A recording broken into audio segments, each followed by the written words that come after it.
राजकीय, सामाजिक, आध्यात्मिक, शैक्षणिक, शेतीविषयक बातम्यांसाठी संघर्ष न्यूज, लढा बहुजनांच्या हक्कासाठी. नमस्कार, जय भीम, जय शिवराय.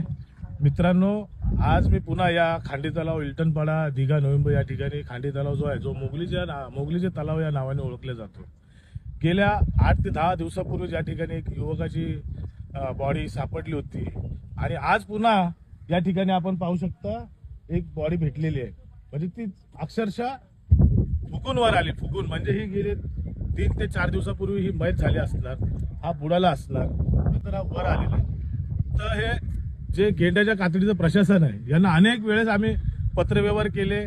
मागच्या आठवड्यामध्ये जे मयत झालं एका युवकाचं, त्याच्या वेळेस या ठिकाणी स्वतः महापौर मॅडम आल्या होत्या, स्थानिक नगरसेविका होत्या, अनेक प्रशासनाचे अधिकारी या ठिकाणी आले होते. मॅडम, ज्या महापौर मॅडम आहेत, त्यांनी आम्हाला आश्वासन दिलं होतं की या ठिकाणी आम्ही लवकरात लवकर सुरक्षा रक्षक नेमू. सुशोभीकरण नाही झालं तरी चालत, परंतु या ठिकाणी सुरक्षा रक्षकाची गरज आम्हाला आहे. आणि माझ्या आपल्या माध्यमातून विनंती आहे की आपण लवकरात लवकर या खांडी तलावला सुरक्षा रक्षक नेमावे, जेणेकरून या युवकांचे जीव वाचतील, यापुढे जीव जाणार नाही.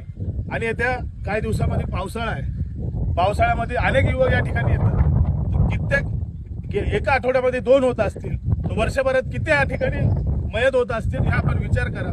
माझे पुन्हा एकदा आदरणीय खासदार साहेब नरेशजी म्हस्के आणि त्याचप्रमाणे पालकमंत्री साहेब, उपमुख्यमंत्री एकनाथ शिंदे साहेब आणि आमच्या ऐरोली विभागाचे आमदार आदरणीय गणेशजी नाईक साहेब यांना माझी विनंती आहे की आपण लवकरात लवकर या तळ्याकडे आपलं लक्ष द्या आणि या ठिकाणी जीव वाचवा, एवढीच विनंती करतो. जय भीम, जय शिवराय, जय संविधान.